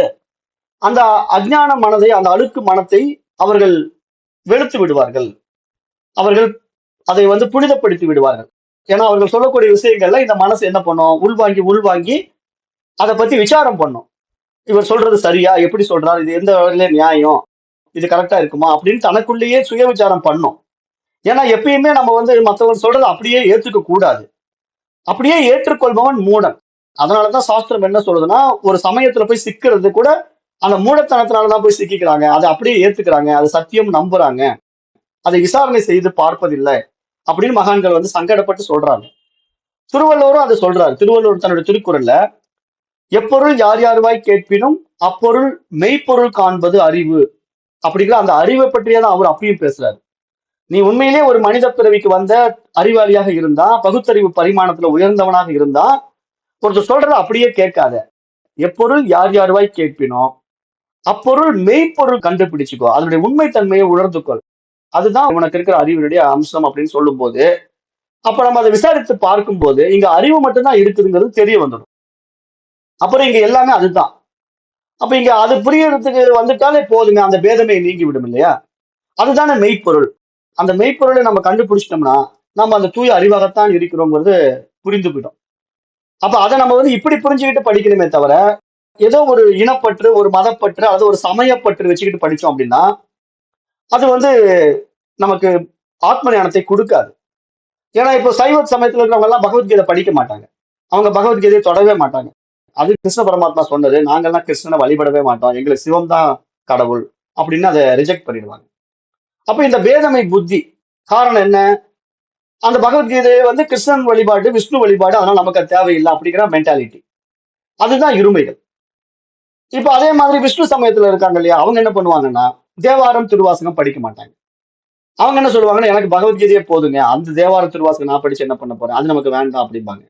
அப்ப இதெல்லாம் இருமைகள்ல மனம் சிக்கி கொண்டிருக்கிறது. இதுல இருந்து விடுபட வேண்டும். இங்க ஞான பாதையில வருகின்ற நம்மை போன்றவர்கள் இங்க உயர்வு தாழ்வு பார்க்க கூடாது, இந்த சமயம் சிறந்தது அந்த சமயம் சிறந்ததுன்னு சமய சின்னங்கள்ல போய் மாட்டக்கூடாது. அதுதான் நான் மீண்டும் மீண்டும் சொல்றேன், அந்த பட்டை அடிக்கிறது, கொட்டை அடிக்கிறது, அப்புறம் வந்து இந்த நாமம் போடுறது, இதெல்லாம் விட்டுடுங்க. ஏன்னா அதெல்லாம் ஒரு புற வேடம் தான், அந்த வேடம் வேண்டாம். ஏன்னா அந்த வேடத்தினால நான் இந்த சமயத்தை சார்ந்தவன் அப்படின்னு சமுதாயத்துக்கு காட்டி நம்ம என்ன செய்ய போறோம்? அப்படி காட்டுவதனால நமக்கு அந்த பற்று இருக்குது, அந்த சமய பற்று தான் நம்மளை வந்து கடை தர முடியாம தடுக்குது அப்படிங்கிறத புரிந்து கொள்ள வேண்டும் என்பதுதான் மகான்கள் சொல்லி, அது மாதிரி நீங்க செய்யும் போது தேயம் தீன ஜனாயச வித்தம், அந்த அறியாமையில் இருக்கின்ற அறியா ஜனங்களுக்கு, அஞ்ஞான ஜனங்களுக்கு இது போன்ற ஒரு வித்தையை கொடுத்து விடு, இது மாதிரி ஒரு செல்வத்தை கொடுத்து விடு அப்படின்னு நம்ம சொல்றோம். ஆனா நம்ம அது எப்படி உரை நடையில எடுத்து எழுதும் போது அவர்களுக்கு பொருளாதாரத்தை தானம் செய்யுங்கிற மாதிரி எழுதிடுறோம். உரைநடையில விளக்க உரை கொடுக்கும்போது அப்படித்தான் நம்ம எடுத்து எழுதுறோம். ஆனா இங்க உண்மையான செல்வம்ங்கிறது என்ன, ட்ரெஷர்ன்னு நம்ம சொல்றோம் இல்லையா, அதெல்லாம் நம்முடைய ஆன்மவியல் பாடங்கள் தான் இங்க பொக்கிஷம், அதுதான் செல்வம். ஏன்னா இந்த செல்வம் தான் நம்ம கூட வரும், வேற எந்த செல்வம் நம்ம கூட வரும்? இந்த செல்வத்தை நம்ம தெரிஞ்சுக்கிட்டோம்னா, இந்த மாதிரி ஆன்மவியல் பாடங்களை படிச்சுட்டோம் அப்படின்னா அந்த அறிவு பரிமாணத்துல நம்ம உயர்ந்து அஜ்ஞானத்திலிருந்து விலகி அந்த அறிவாக நம்ம பிரகாசிக்கும் போது நம்ம இந்த உடலற்ற தன்மைக்குள்ள போய் அந்த உணர்வா மாறி மீண்டும் அந்த பிறப்பு இறப்பு சக்கரத்துல சம்சாரத்துக்குள்ள வரமாட்டோம்.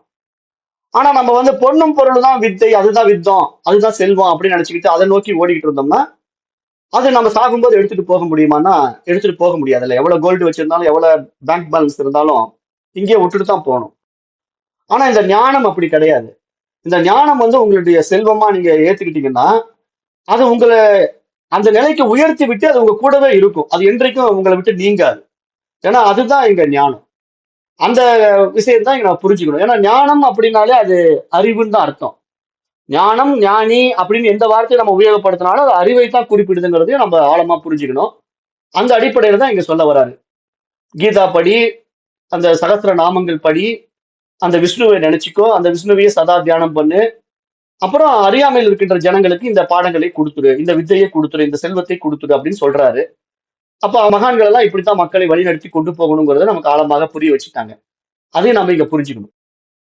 அப்ப அதனால சாதுக்களுடைய சங்கமத்தை உண்டாக்கிட்டு அவர்கள் மூலமாக இது போன்ற ஆன்மவியல் பாடங்களை படித்து தான் தெரிந்து கொண்டதை யான் பெற்ற இன்பம் பெருகை வையகம் அப்படின்ட்டு நம்ம நாடி வருபவர்களுக்கு நம்ம மீண்டும் அதை கொடுக்க வேண்டும். அப்படித்தான் வாழையடி வாழையாக இந்த சாதுக்களுடைய வம்சாவளி உண்டாகியது. அப்படிதான் வழி வழியா வந்துகிட்டு இருக்காங்க. அப்ப அப்படி வரும்போதுதான் இன்றைக்கும் அழியாம இருக்கு. பகவத்கீதை இன்றைக்கும் அழியாம இருக்கு, பிரம்மசூத்திரம் இன்றைக்கும் அழியாம இருக்குன்னா அது வாழையடி வாழையாக வருகின்ற சாதுக்கள் அப்படியே வழி நடத்தி கொண்டு போய் தனக்கு கீழே இருக்கிற சிஷியனுக்கு சொல்லி கொடுத்து அவன் அதை தெரிஞ்சுக்கிட்டு அவருக்கு கீழே இருக்கிற சிஷியனுக்கு அவன் சொல்லி கொடுத்து அப்ப இன்றைக்கு நம்ம 2024லயும் படிக்கிறோம். இல்லைன்னா அன்னைக்கே அது அழிஞ்சு போயிருக்கும் இல்லையா, கொண்டு வர முடியாது. இப்ப அதை நம்ம புரிஞ்சுக்கிட்டு இதுதான் உண்மையான செல்வம்ங்கிறது நம்ம தெரிஞ்சுக்கணுங்கிறது இங்க 27வது பாடல்ல புரிய வச்சுட்டார். அடுத்தது 28வது பாடல்லையும் பார்த்துடலாம். சுகதக கிரியதே காமா போகஹ பஷ்யாதந்த சரீரே ரோகஹ யத்யபி லோகே மரணம் சரணம் ததபி ந முஞ்சதி பாசரணம். இந்த 28வது பாடல்ல சுகதக கிரியத்தே காமா போகஹா, அதாவது ஆசையினாலும் இந்த போகத்தினாலும் இந்திரிய சுகத்தினாலும் மனிதன் எப்பொழுதும் அதிலேயே ஈடுபட்டு கொண்டு பஷாதந்த சரீர ரோகா, அதுல ஈடுபட்டு அதிலே நோயை உண்டாக்கி கொண்டிருக்கின்றான். தன்னுடைய உடலிலே ரோககான்னா நோயை உண்டாக்கி கொள்கின்றான், சரீரத்திலே பல்வேறு நோய்களை உண்டாக்கி கொள்கின்றான். யத்யபி லோகே மரணம் சரணம்.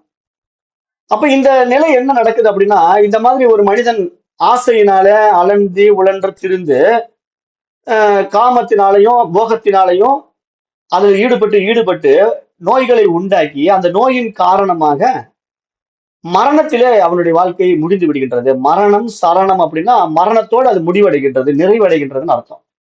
லோகே மரணம் சரணம். சரணம்னா நிறைவடைந்தது, முடிந்தது, முற்றுப்புள்ளி வைக்கப்பட்டது அப்படின்னு அர்த்தம். அப்ப அதோட அவனுக்கு முடிஞ்சு போச்சு. அப்போ மேலும் என்ன பண்றான், ததபின முஞ்சதி பாபா சரணம், பாவ செயல்களிலிருந்து விலகுவதே கிடையாது. அப்படிப்பட்ட மனிதன் மேலும் மேலும் அந்த நிலைக்கு போகிற நிலையிலும் செய்கின்ற செயல்களிலே பாவ செயல்களிலே இருந்து விலகுவது கிடையாது அப்படின்ட்டு இந்த 28வது பாடல்ல சொல்றார். அப்ப மனிதனுடைய பரிதாப நிலை என்ன அப்படின்னா, அந்த இந்திரிய சுகங்களிலே ஆசைப்பட்டு அந்த இந்திரியங்களுடைய நிலைப்பாட்டை புரியாம அதை உண்மை என்று நம்பி அதுல மயங்கி தன்னுடைய வாழ்நாளை வீணாக்கி கொள்கின்றான். அந்த இந்திரிய சுகத்தினால்தான் தனக்குத்தானே அழிவையும் தேடிக்கொள்கின்றான் அப்படின்ட்டு மகான்கள் சுட்டி காட்டுறாங்க. ஏன்னா இதெல்லாம் வந்து ஏற்கனவே நம்ம கதைகள்லயும் படிச்சிருக்கிறோம். நம்ம பாடங்கள்ல படிக்கும் போது இப்போ ஒரு ஆண் யானை பிடிக்கணும் அப்படின்னா அந்த இந்திரிய சுகங்கள்ல பெண் யானையை ஈர்க்க வச்சு அந்த ஆண் யானையை பிடிப்பாங்க. சர்க்கஸுக்கெல்லாம் ஆண் யானையை கொண்டு போகணும் அப்படின்னா அந்த ஆண் யானையை அவ்வளவு சாதாரணமா பிடிச்சிட முடியாது.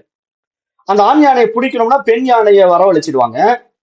அப்புறம் ஒரு பெரிய குழி போடுவாங்க. ஒரு பெரிய குழி போட்டு அந்த குழி மேல எல்லாத்தையும் போட்டு குச்சி மாதிரி எல்லாம் வச்சு அது மேல இலை தலையெல்லாம் போட்டு அப்படியே மறைச்சிடுவாங்க. அந்த குழி இருக்கிறதே தெரியாத மாதிரி மறைச்சிடுவாங்க. அப்புறம் பெண் யானை கூட அங்க விட்டுருவாங்க, கட்டி வச்சிடுவாங்க. ஏன்னா அந்த குழி இருக்கிறது தெரியாம பெண் யானை விழுந்துடக்கூடாதுனால அந்த இடத்துல வச்சு கட்டிடுவாங்க. அப்ப அந்த பக்கம் வர்ற ஆண் யானை என்ன பண்ணும், பெண் யானை பார்த்துட்டு அந்த இந்திரிய சுகத்துக்காக ஆசைப்பட்டு அந்த பக்கம் வரும் பாத்தீங்களா, அப்ப உடனே அந்த குழிக்குள்ள விழுந்துரும். ஆண் யானை வந்து அதை குழி பறிச்சு வச்சது தெரியாம அந்த குழிக்குள்ள விழுந்துதான் அந்த ஆண் யானையை பிடிச்சிடுவாங்க. அப்ப இது எதுக்காக, அந்த இந்திரிய சுகத்துக்கு ஆசைப்பட்டதுனால அந்த ஆண் யானை என்ன ஆச்சு, மாட்டிக்கிச்சு, தன்னுடைய வாழ்க்கையை வீணாக்கிச்சு. இது ஒரு உதாரணம். அதே மாதிரி தேனை அருந்துவதற்காக வருகின்ற தேனி இருக்கு இல்லையா, அந்த தேனியும் அந்த சுவைக்காகத்தானே, அந்த மலர்களுடைய சுவைக்காகத்தான் போய் அந்த தேனை குடிக்குது. அப்ப அந்த மலர்ல உட்கார்ந்து அந்த தேனை குடிச்சுக்கிட்டே இருக்குது, மிதமிஞ்சி குடிக்குது. அப்ப என்ன ஆகுதுன்னா, ஓவர்லோட் ஆன உடனே அதுக்கு அப்படியே ஒரு தலை சுத்த ஆரம்பிச்சு அப்படியே சுருண்டு அங்கேயே விழுந்துருது. அந்த தாமரை பூவுலயோ அல்லது பெரிய பெரிய பூவுலயோ இருக்கிற தேனீக்கள்லாம் பாத்தீங்கன்னா அதுக்குள்ளேயே இறந்து கிடக்கும். எப்படி இறந்துச்சுன்னா, அந்த இந்திரிய சுகம், அந்த தேனை சுவைக்க ஆசைப்பட்டு அதுக்குள்ள வந்து அதை குடிச்சு குடிச்சு அது வயிறு பெருசாகி அதுக்கு மேல அது அந்த போதையில அப்படியே மயங்கி விழுந்த உடனே இரவு நேரங்கள்ல தாமரை பூ என்ன பண்ணும்னா மூடிக்கும். அந்த இதழ்கள் எல்லாம் அப்படியே மூடிடும். மூடும்போது இதை போட்டு அழுத்தி அந்த தேனீக்கள் வந்து இறந்து போயிடும். உள்ளேயே மூச்சு விட முடியாம இறந்து போயிடும். திருப்பி பகல்ல எடுத்து அந்த தாமரை சூரியனை கண்ட உடனே தாமரை விரியும் போது பார்த்தோம்னா செத்து கிடக்கும் தேனீக்கள்லாம். இது மாதிரி புலன் இன்பங்கள். இந்த புலன் இன்பங்கள் தான் மனிதன் வந்து இன்னுமே ஆறறிவு பெற்ற அறிவு பரிமாணத்துல உயர்ந்து கூட அது புரியல அவனுக்கு. அந்த இன்பங்கள் வந்து போலியானது, அதுல நம்ம மாற்றோம், அதுல சிக்கிறோம் அப்படிங்கிற புரிதல் இல்லாமையே வாயை கட்டுறது இல்ல, வயிற்ற கட்டுறது இல்ல, பாக்குறதெல்லாம் வாங்கி சாப்பிடுறது. அப்ப என்ன ஆகுது? நோய் வராம என்ன பண்ணும்? அப்பதான் நோய் வந்து சுகர் வேற வந்துடுது. இப்பெல்லாம் ஏன் சுகர் அதிகமா வருது? கண்டதை சாப்பிடுறது, வாய் கட்டுறதே கிடையாது.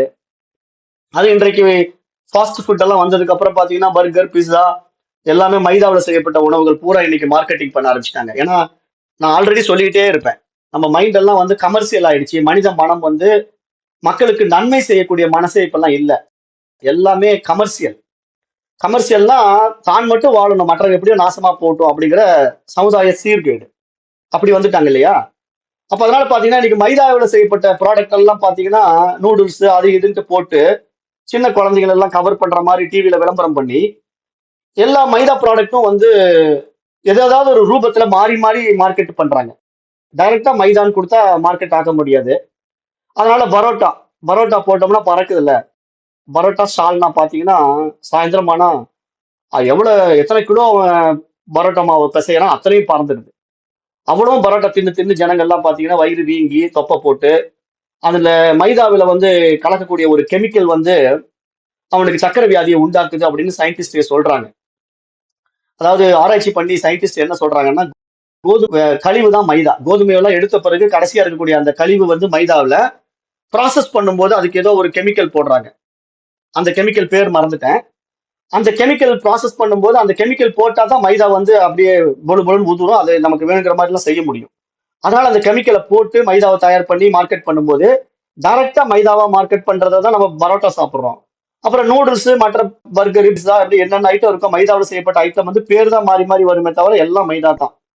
அப்ப இதை வந்து நம்ம சாப்பிட சாப்பிட என்ன ஆகுதுன்னா நமக்கு அந்த சுகர் வந்துடுது. சின்ன வயசு பசங்களுக்கே சுகர் வந்துடுது. இந்த சுகர்ங்கிற ஒரு நோய் வந்து ஏன் உண்டாகுதுன்னா இந்த மாதிரி மைதா உணவுகள் அதிகமாக சேர்க்கும் போது வரும். அது அந்த கெமிக்கல் வந்து சுகர் உண்டாக்குதுங்கிறத எலியை வச்சு டெஸ்ட் பண்றாங்க. அந்த கெமிக்கலை எலிக்கு கொடுத்த உடனே எலி சக்கரை நோய் வந்து எலி இறந்து போகுது. சக்கரை நோய்னா என்ன? அந்த கணையம் பாதிக்கப்படுறது. அதாவது அந்த கெமிக்கல் என்ன பண்ணுதுன்னா கணையத்தை பாதிச்சிடுது. அந்த கணையம் வந்து கெட்டு போகுது. அப்புறம் அந்த கணையம் மீண்டும் பழைய மாதிரி ஆகிறது கிடையாது. அப்ப இதெல்லாம் பார்க்கும்போது என்ன பண்றாங்க? இந்த மாதிரி நோய்களை மக்களிடத்துல பரப்பி அதை பணம் பண்ணி அதுக்கான ஒரு டாக்டர் வந்துடுறாரு, டயபெட்டிக் ஸ்பெஷலிஸ்ட். அவர் டயபெட்டிக் மருந்து கொடுத்துக்கிட்டே இருக்கிறாரு. இந்த டயபெட்டிக் மருந்து சாப்பிட்டுட்டே இருக்கிறவங்க வந்து பாத்தீங்கன்னா ஆரம்பத்துல போகும்போது 0.5 mg தான் எழுதி கொடுப்பாரு. இது இந்த பவர் போதுங்க, ஏன்னா இப்ப உங்களுக்கு சுகர் ஆரம்ப நிலையில தான் இருக்கு, அப்படியே சாப்பிட்டுட்டே வாங்க அப்படியே போயிடும் அப்படிங்கிற மாதிரி எழுதி கொடுப்பாரு. இவர் 0.5 mg சாப்பிட்டுட்டே இருப்பாரு பல வருஷமா. அப்புறம் டாக்டர் கிட்ட போவாரு, சுகர் ரொம்ப பீக்ல இருக்கும். ஏங்க ஏறிச்சுன்னா நீங்க வாய் கட்டல வயிற்ற கட்டல அதனாலதான் ஏறிடுச்சு. 0.5 mg இனிமேல் சூட் ஆகாது, 1 mg தான் இன்னும் உங்களுக்கு சூட் ஆகும் அப்படின்ட்டு 1 mg எழுதிடுவாரு. அப்புறம் 1.5 mg 2 mg இப்படியே பவர் கூடிக்கிட்டே போய் அது ஏற்கனவே கணைய செயலிழந்து தான் போச்சு, ஒண்ணும் பண்ண முடியாது. இன்னும் மருந்தை கூட்டி கூட்டி கிட்னியும் செயலிழந்து போயிடும். கடைசியில என்ன ஆகும்னா கிட்னியும் டேமேஜ் ஆகி இறந்து போறான் மனிதன். எதுக்கு இதை சொல்றேன் இந்த இடத்துல அப்படின்னு கேட்டீங்கன்னா, ஏதோ மருத்துவ சம்பந்தமா பேசிட்டு இருக்கான்னு நீங்க நினைச்சுக்க கூடாது. இங்க வந்து சொல்றாரு நோயில பாதிக்கப்படுறான், பஷாதந்த சரீரே ரோக்கஹாங்கிறார். ரோக்கம் அதாவது ரோகம் வந்துடுது அவனுக்கு. ஏன்னா பல நோய்களுக்கு உட்படுகின்றான் மனிதன். காரணம் என்னன்னா புரிதலற்ற தன்மை, அஜ்ஞானம், அறியாமை. படிச்சவனு இதே தப்பு பண்றான், படிக்காதவன் இதே தப்பு பண்றான். அது படித்தவர்கள் தான் இப்ப அதிகமா தப்பு பண்றாங்க. படிக்காதவன் கூட பாமரனா இருக்கிறதுனால அவன் கிராமத்தோட வாழ்க்கையை வாழ்ந்துட்டான்.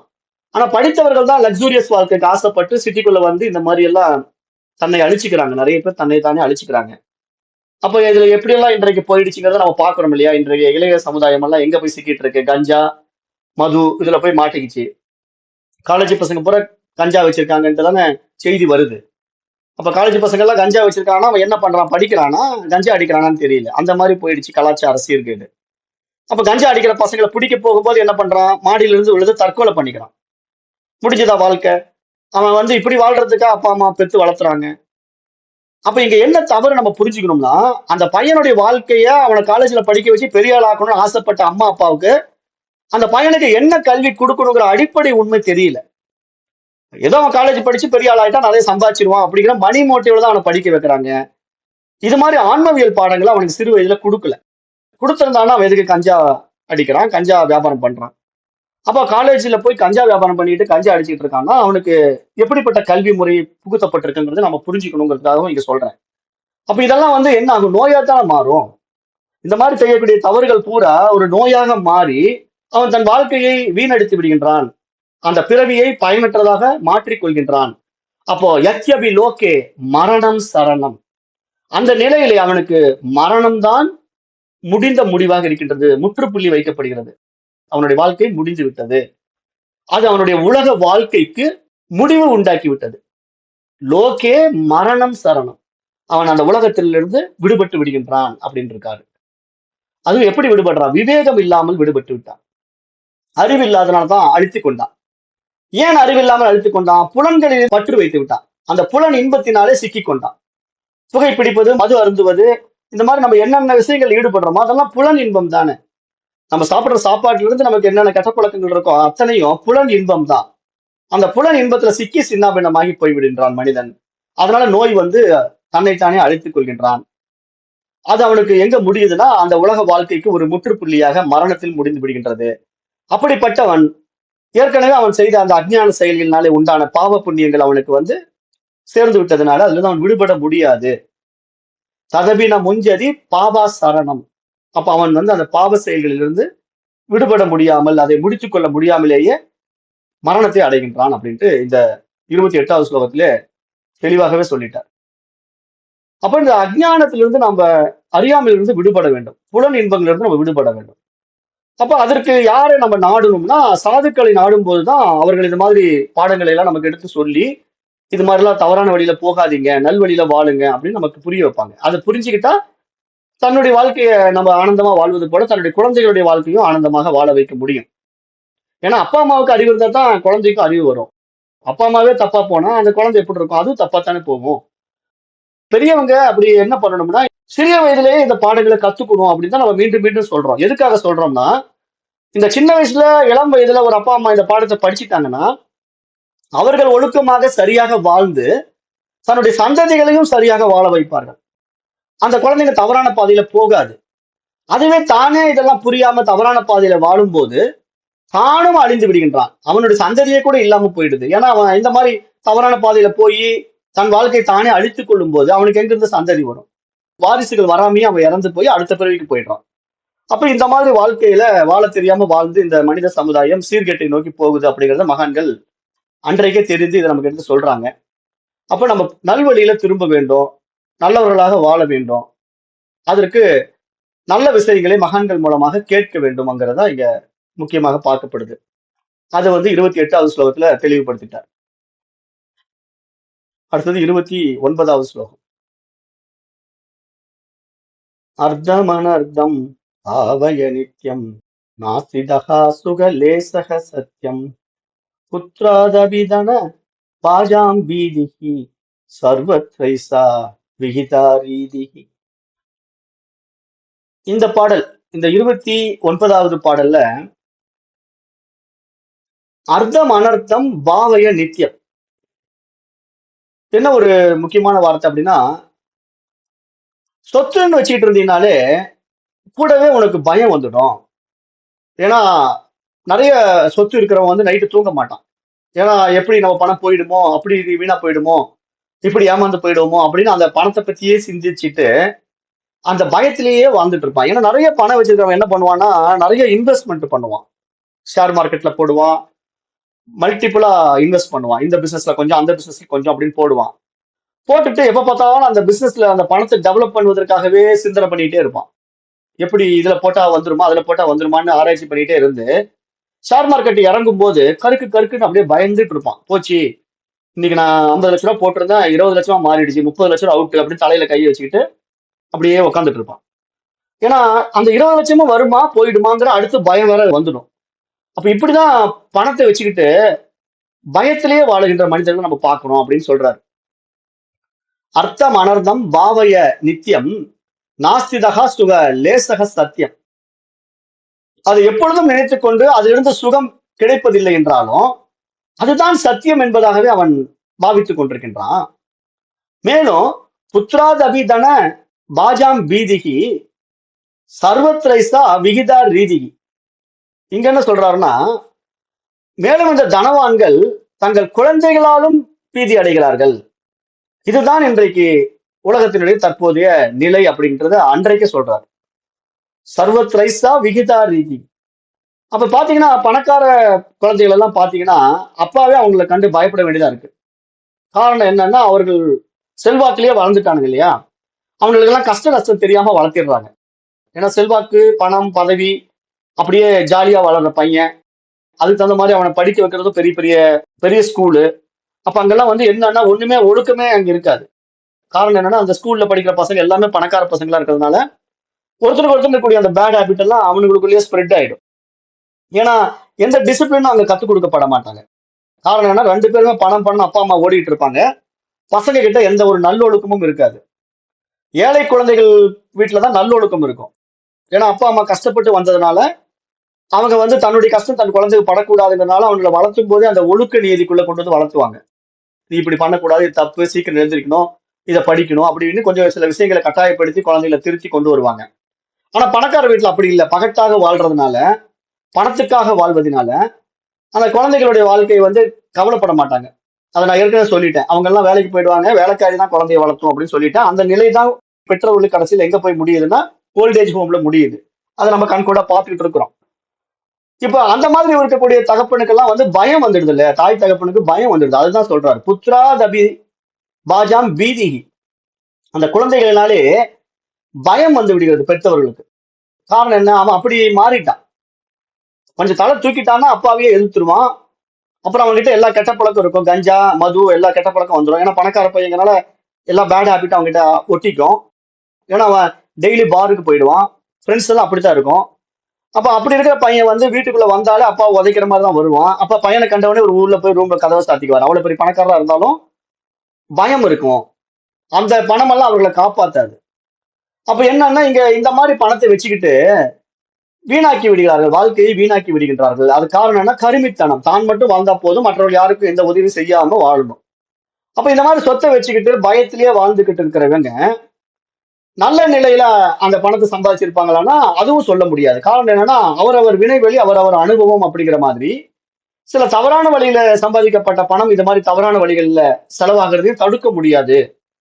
அதுவும் நாம இங்க புரிஞ்சுக்கிறோம். அப்ப இதெல்லாம் பார்க்கும்போது இங்க பேராசை தான் அவனுக்கு பெரு நஷ்டத்தையும் உண்டாக்கி விடுகின்றது. வாழ்க்கையிலே பெரு நஷ்டத்தை உண்டாக்கி விடுகின்றது.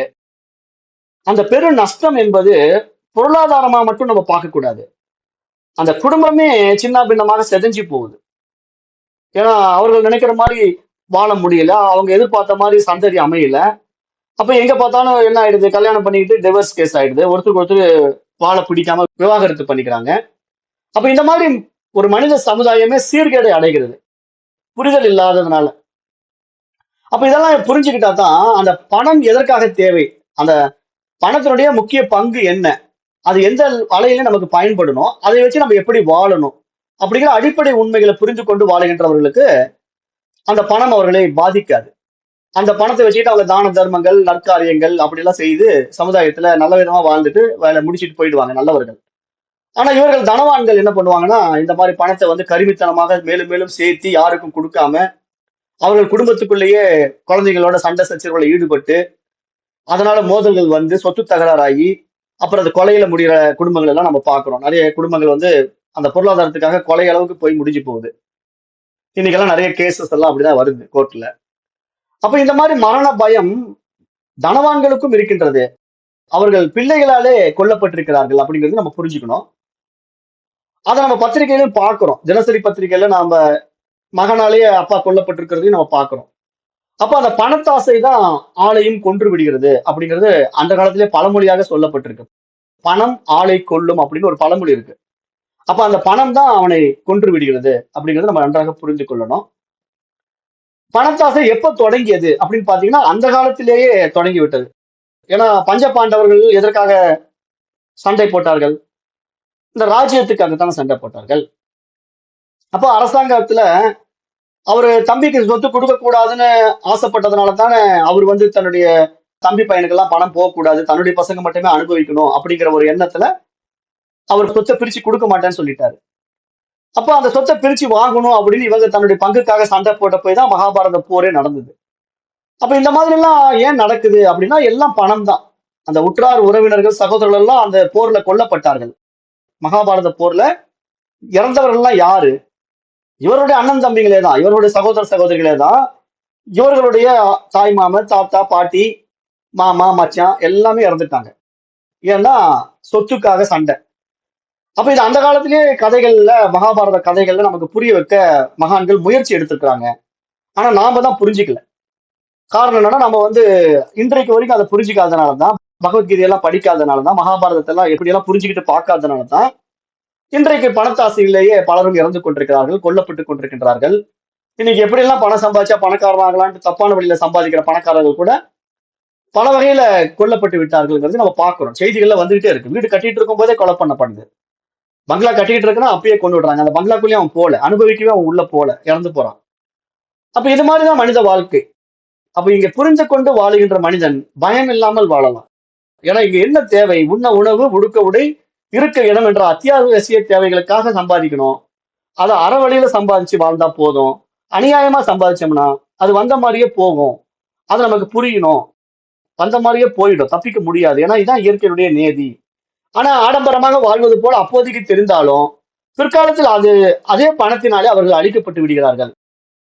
அதே பணம் அவர்களை அழித்து விடுகின்றது அப்படிங்கறதையும் நம்ம புரிஞ்சுக்கணுங்கிறது தான் இங்க மகான்கள் சொல்றாங்க. ஏன்னா இப்படித்தான் காலகாலமாக இருக்கு. ஏன் அந்த காலத்திலே சொல்றாருன்னா அன்றைக்கே மகாபாரதம் எல்லாம் வந்தது இல்லையா? இன்றைக்கே நமக்கு இந்த அண்ணன் தம்பி சண்டை, சொத்து பிரச்சனை எல்லாம் இருக்கு. அந்த காலத்திலே இருக்கு. அது காலத்துக்கு தகுந்த மாதிரி வேற வேற மாதிரி நடந்துகிட்டு இருக்கு, அவ்வளவுதான். இன்றைக்கு ஒரு மாதிரி நடக்கணும், அன்றைக்கு ஒரு மாதிரி நடக்கும்.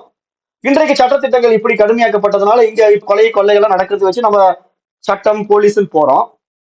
அன்றைக்கு அரசர்கள் ஆண்டதுனால ராஜ்யத்துக்குள்ள சண்டை, அப்புறம் ஊருக்குள்ள அண்ணன் தம்பிக்கு சண்டை போட்டு அழிஞ்சாலும் அதுக்கு உண்டான தண்டனைகள் அந்த அரசவையில கொடுக்கப்படும். அது நமக்கு தெரியாது. அன்றைய கால சட்டத்திட்டங்கள் படி அது நடக்கும். ஆக மொத்தத்துல என்றைக்குமே இந்த பிரச்சனை இருந்துகிட்டு இருக்கு, மனிதர்களிடத்துல இருந்துகிட்டு தான் இருக்கு. இதெல்லாம் என்ன காரணம்னா அஜ்ஞானம் தான் காரணம்ங்கிறத நம்ம புரிஞ்சுக்கிட்டு சரியானபடி வாழ வேண்டும்.